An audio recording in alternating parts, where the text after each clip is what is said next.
Well, hello. I was told that you have lots of questions, so I'm here. Just wanted to make some general remarks about South Africa being here, having been invited to participate as a guest at the G7.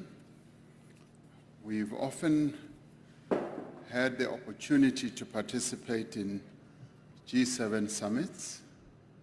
Sometimes we are called guests, at times we are called partners, but today we attended as a guest, which we welcome. We were able to participate with 4 other countries that are not G7 members, and together, collectively, I think we touched on important issues that affect not only the people of South Africa, but the people of our continent, Africa. We were unfortunately the only country from the African continent. We would have preferred that the African Union should have been invited, but be that as it may, we were here. 3 issues stand out for us.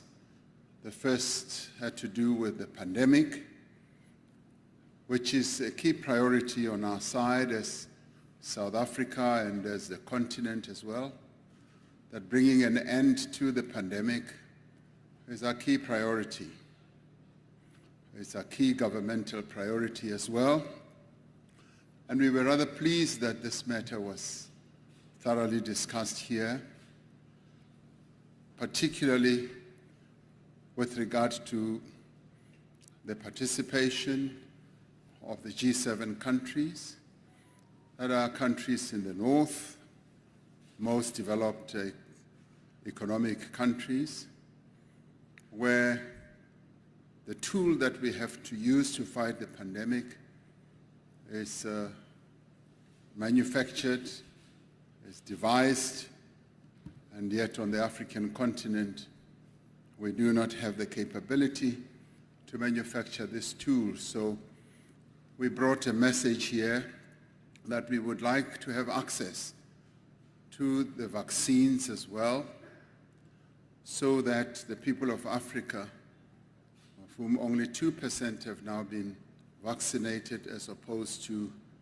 much higher percentages in the north, should also be vaccinated, that we should all have access and there should be equity when it comes to vaccines, and that the vaccine nationalism, because we are dealing with a global pandemic and an emergency, should actually come to an end. And to this end, we are pleased to say that the G7 countries have committed quite a lot of support and assistance in the form of making vaccines available, and in some cases allowing exports to go to African countries and indeed other parts of the world. And they've also committed financial support through the COVAX and the ACT-A accelerator, where we are able to pool access to the various processes that we need to fight COVID-19. That having been done, we also raised the issue of giving capacity and capability to countries in the developing economies so that they too should be able to produce their own vaccines, so that it should not continue to be the preserve of the G7 countries. And we argued that, as South Africa and India have proposed, we should waive the TRIPS process or measure at the WTO. And what we got here is a commitment that, yes, the negotiations should ensue at the WTO. We're rather pleased with this, having amassed more than 100 countries as South Africa and India in support of our proposals. We think there's been progress in the form of enabling the negotiations to happen on the text that should be looked at by all countries. EU has made some proposals, and we have made proposals, and the text is now being negotiated. So that we see as tremendous progress. But at the same time, we've been able to get support on capacitating countries that should be able to start on the process of manufacturing vaccines in the form of finance, in the form of licensing, and so we think a great deal of progress has been made in that regard. So we're looking forward to the negotiations at the WTO. Second issue, of course, as a result of the pandemic, the economies of many countries, including South Africa, have been quite devastated. Economic growth has slumped in many of these countries on the African continent and our own, and we've proposed that there should be economic assistance, and particularly looking at the IMF special drawing rights, which is a mechanism that can be utilized to shore up the finances of various countries. And we know that there's $650 billion that has been talked of and has been more or less agreed. And we also want access to that, so that your G7 countries and your more developed economies should donate the rights that they have and have them allocated to countries that do not have those rights. Now, there's talk of making $100 billion available. Initially, it was said to be $33 billion, and we've argued that it should be increased. We are still aiming for at least 25%, which could be in the range of $162 billion.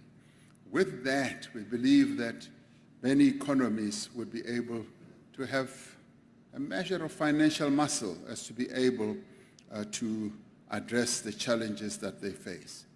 The last one which stood out for us was the issue of the planet.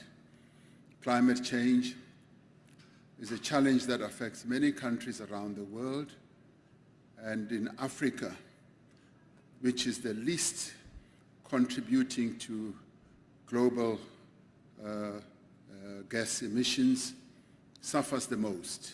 We suffer from droughts, from floods, and from all manner of climate change effects. And we have insisted that there needs to be, we should not only focus on mitigation broadly and globally, we should also focus on how we differentiate from country to country, because not one size fits all. We should be able to find mechanisms that will lead to adaptation. We should also find mechanisms that will lead to financial support for a number of countries, particularly those countries that contribute the least.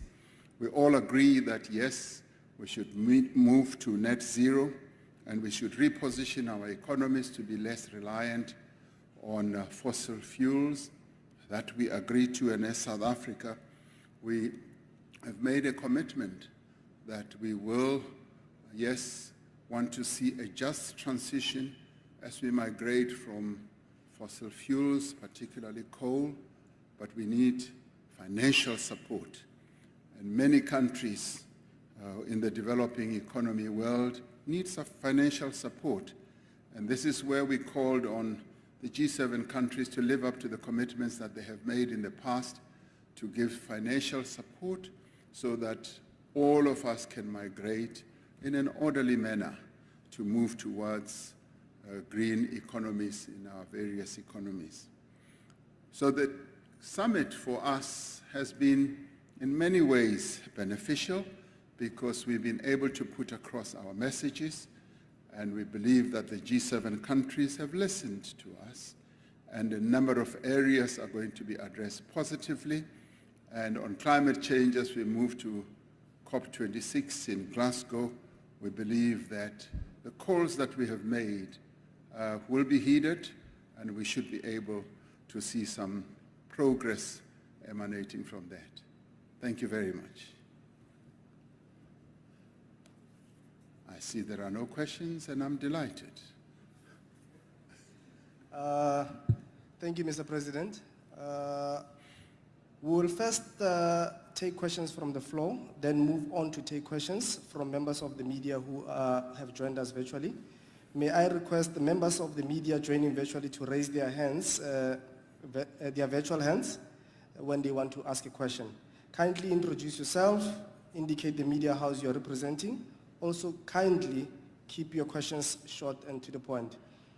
If there's any member of the media on the floor who would like to raise a question, please indicate.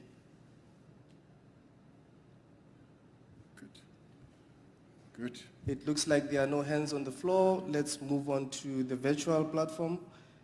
Anyone asking a question from the virtual platform?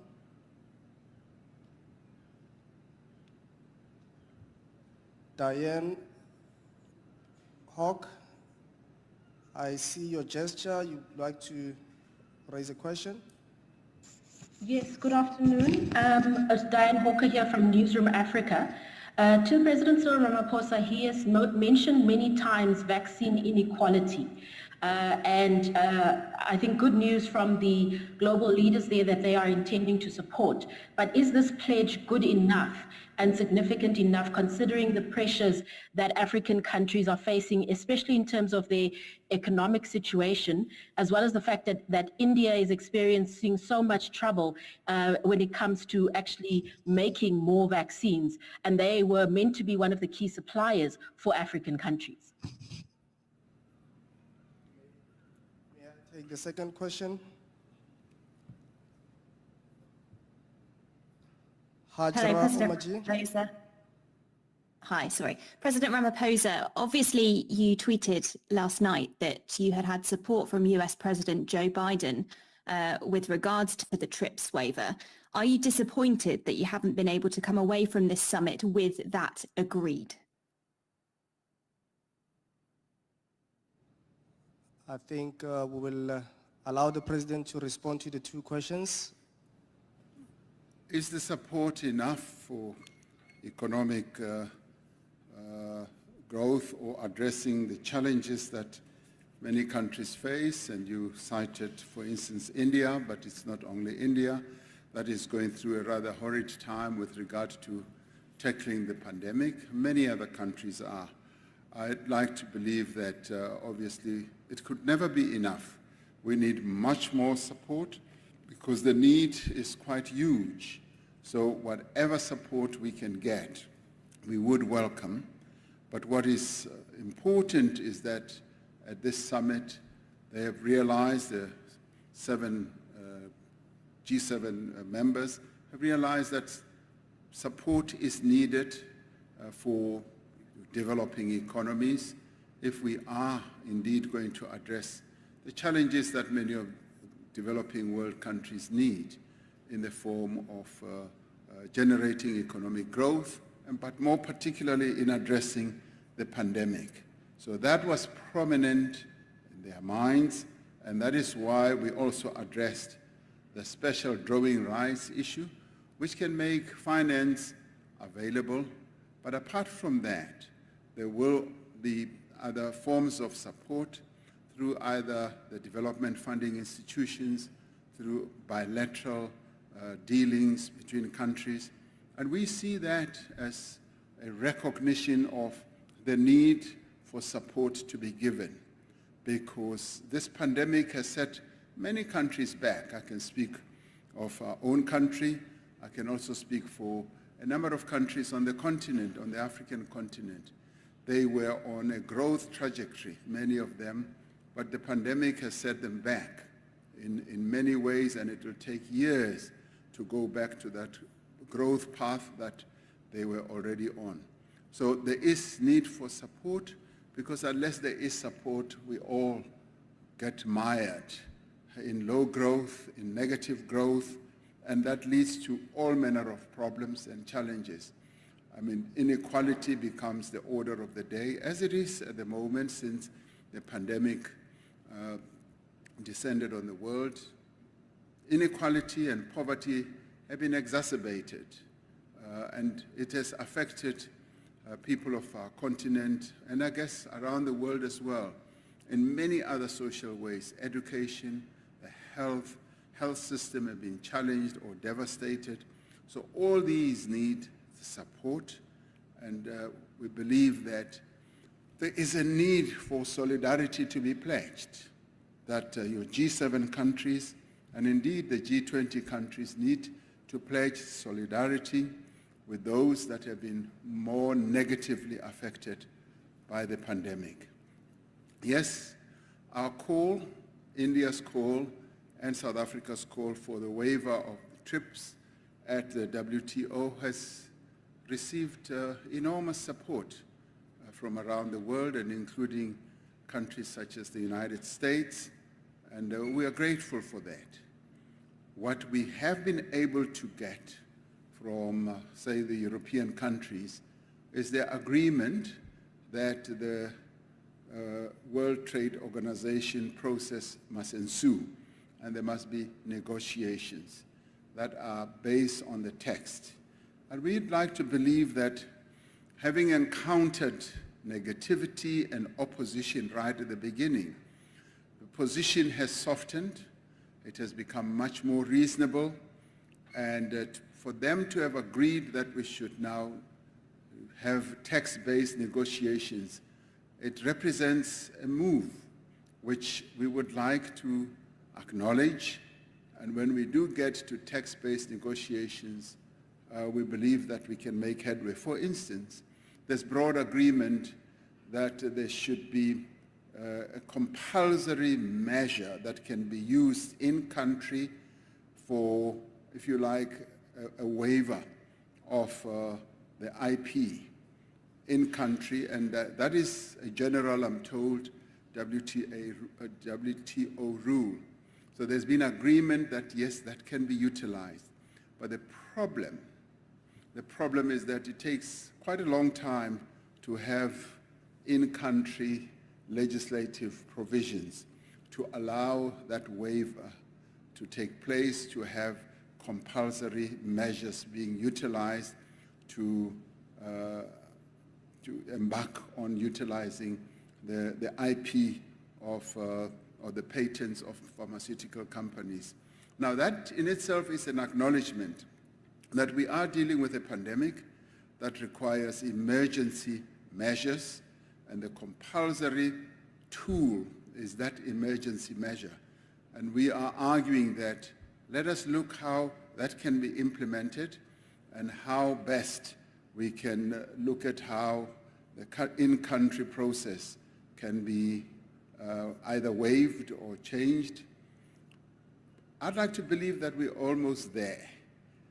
And I think the text-based negotiations are going to enhance an outcome that can be acceptable all around. And remember, these are negotiations, and negotiations are give and take, and we'd like all parties, particularly the WTO, to approach the negotiations in a way which can lead to an outcome that will be broadly acceptable, but that will also secure the health of the people of the world. And we must focus on the goal. And if the goal is what we agree on, that we want to vaccinate the world, we must therefore make vaccines available. It's no use to have that as a slogan or a principle, and in the end we put barriers and blockages and prevent countries from having access to vaccines. And we are in a war situation against COVID, and we must therefore use every means we can to defeat this pandemic. And waiving the TRIPS provision is one of our best ways. We've always said that our best bet, all of us around the world, is to be vaccinated. And when we are vaccinated, then we will have a better defense. And we cannot vaccinate the North and leave the South, or your more developed economies and leave the less developed economies unvaccinated. So vaccination cannot be for one and leave others out. We are all safe or no one is safe from the pandemic. So that's what we would like them to live up to. Mr. President, we have two more questions.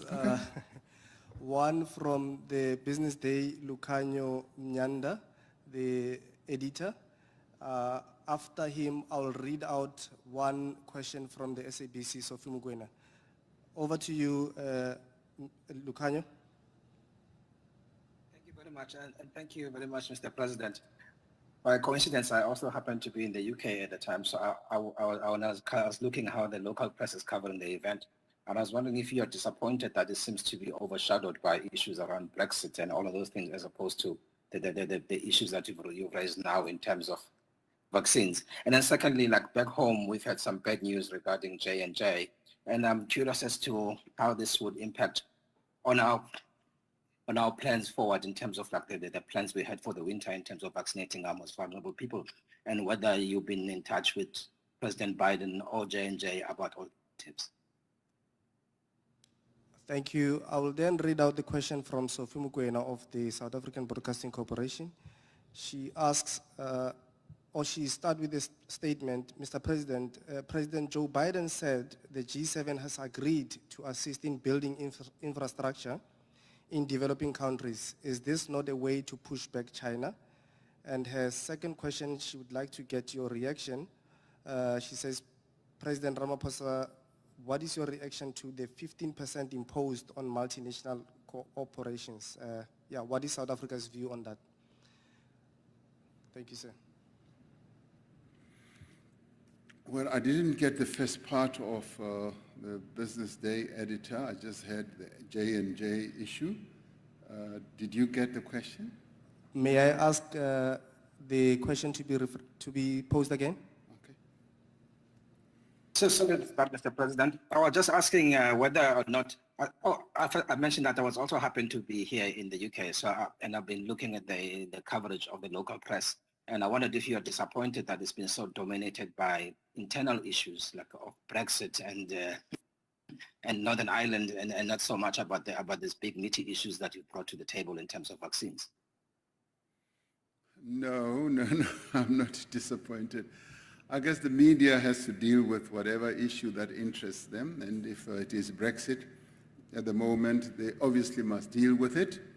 And we have had a summit that has addressed the issues that are important to us, and I would like to take it that that too will be addressed in a number of ways. And the Prime Minister led this summit rather well, and he will obviously find ways of being able to communicate the message as effectively as possible, which I'd like to believe he has been doing right the summit and throughout the summit. So if there is one issue about Brexit that seems to be dominating the news today, I think it can be ameliorated by what he has been doing and what he will do post the summit as well. With regard to the question you asked about J&J, I mean, we've had some challenges in relation to J&J, which has also affected us in South Africa. With regard to the batches that seemed to have been contaminated, and our Aspen factory in South Africa had gone ahead to manufacture more than 2 million doses, which were supposed to be distributed, and they were ready to go on and manufacture others.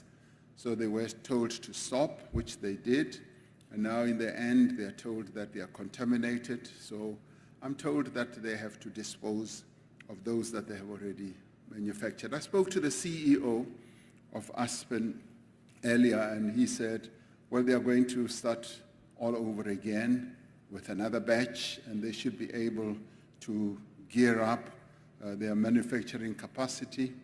As you well know, we have